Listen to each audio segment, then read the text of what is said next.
This is Mike Lyons with Smart Meetings TV, and we're here at the beautiful Salamander Washington DC at the Smart Meetings Leadership Experience. And I'm sitting here with Erick Rheam, who just delivered an amazing keynote talk. Erick is an author and a professional speaker. And of course, also we have to mention, Erick, you were there this morning giving a 3-hour workshop to some of our early attendees, talking about human dynamics, talking about nonverbal communication, talking about body language. But this afternoon, you kind of switched gears a little bit, and you led us down a different lane. And there were so many great takeaways from that. But why don't you give us a little bit of an overview of your fabulous keynote talk you just delivered? Awesome. Yeah. Well, Mike, my premise is I believe that we all want to achieve some level of significance in our life. That is my signature premise, is that I believe everyone wants to achieve some level of significance, right? So none of us want to get at the end of our life and realize that it meant nothing, right? You want to know that your life mattered. It mattered in your vocation, which we spend on average 82,000 hours of our life working. We want to know that your community is better off because you lived in it, but more importantly, we want to know that our families are better off because we are part of our family. Everybody wants that. Well, the thing is that in order to achieve significance, you're going to need the help of others, right? There's no example of any man or any woman achieving any level of significance by themselves. And so the way that we connect with others is encouragement. Encouragement is a powerful way in which we connect. Because at the end of the day, it doesn't matter who you are or what you know, what your degrees are. If you can't connect with others, it doesn't matter. So the keynote today, we really hit on that, the power of encouragement. It's not what you think. It's not about being a cheerleader, as you learned. It's about sacrificing. It's about showing up, about speaking up, but more importantly, the emotional side. When you make an emotional connection with someone, then you can do great things with that person. You could do great things in your life, but it starts with the human dynamics first. So that's what it was all about. Yeah, and I mean, you hit on a couple of key things, and one of the things that really stuck out to me was, how you make people feel is a very important part of that.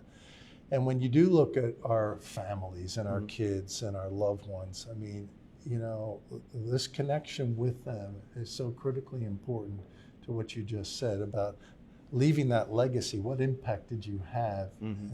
And you talked about people on their deathbeds who are being interviewed, and what they're saying is that I regret sometimes, happiness was something you mentioned. Yeah, so at the end of the keynote today, we talked about, there was a survey that was done several years ago, and these surveyors found individuals that were terminally ill. They were at hospice.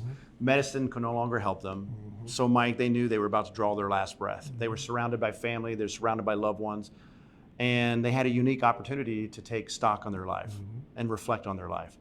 And so the surveyors came to them and they asked them one question, and that question is, looking back on your life, what's the one thing you regret the most? And these people that were about to take their last breath, surrounded by loved ones, when they looked back on their life and they thought about what they regretted the most, they realized that happiness is a choice, and that they wished they would have chose happiness more. But instead, what do we do in our lives is we focus on all the things that really don't matter, like little things like not getting the promotion, not getting paid what you think you deserve.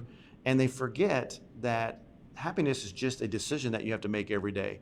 And if they could go back and do it over again, most people would say they just wish that they would do that more. It's such a simple concept, but we lose that many times. And so that was one of the things I wanted to make sure I left the audience with today, that at the end of the day, as you're encouraging people, you also encourage yourself by making a fundamental decision that I choose happiness in spite of no matter what's going on. Yeah, no, there were just so many wonderful anecdotes and stories that you told. One of the things that really stuck with me was rock what you got. You told the story of the lady who died, Jill Conley, cancer, and she lost both of her breasts, and she was kept going, and she wore a shirt, rock what you got. That's I love that story. Yeah, what's interesting is most people don't get out of this life without a limp, right? Without scars. And life is going to happen. Life on planet Earth is hard. However, it doesn't have to define you. You can actually embrace it and understand that this is my story. These are my strengths, right? I can either lean into it and do something good with it, or I can shy away from it. Jill's story is a great example. She had 7 years to live when she was diagnosed. And that 7 years, she made a decision that this is who I am, and this is who I'm going to be. And in spite of everything else, she's going to lean into that. And she left a great legacy as a result of it. She, at the end of the day, she had 7 years. None of us know. In fact, I often say everyone who passed away yesterday had plans for today. You have today. What is it you want to bring out to the world in spite of this, your constraints, in spite of everything else, and then bring something beautiful that's going to encourage someone. And if you just do that more, it's amazing the impact you can have. Yeah, I think that's the key theme was, how do you be an encourager in your life to all the people that matter. We could go on and talk because you had so many wonderful things and some great stories and anecdotes. But I think the most important thing is we want people to know how to get a hold of you if they're interested in maybe having you come and address their group or their meeting or their conference. So your best thing, I guess, is your website? Yeah, Mike, thanks. I appreciate that. Yeah, if you want to get a hold of me, I'm open for business. Like you said, I'm a professional speaker and author. The talk I did today and the talk I did this morning is based off my best-selling book on Amazon, Rise Above Chaos. It's the 5 principles to discover significance and live in peace. It's a fantastic message. If you want me to come and hang out with you, we do workshops, pre-conference workshops, breakout sessions, keynotes. And the way you reach me is very simple, erickream.com. ERICKRHEAM. Mike, I'm the only Erick Rheam in the world. That's it. So if you Google me, there is no other Erick Rheams out there. That's how you get a hold of me. You have the C and the K, and you got the REHEA. That's right. That's right. Well, we're going to sign off now from this beautiful Salamander, Washington, DC property. Erick Rheam, thank you so much for being with us all day today, and we look forward to this evening at the reception as well. Awesome. And we appreciate all of the wisdom and the insight and the. I came away from that very inspired and pumped up. So thank you for that, sir. Thank you, Mike. Appreciate it. Thanks for your time. Sign off now. Mike Lyons and Erick Rheam.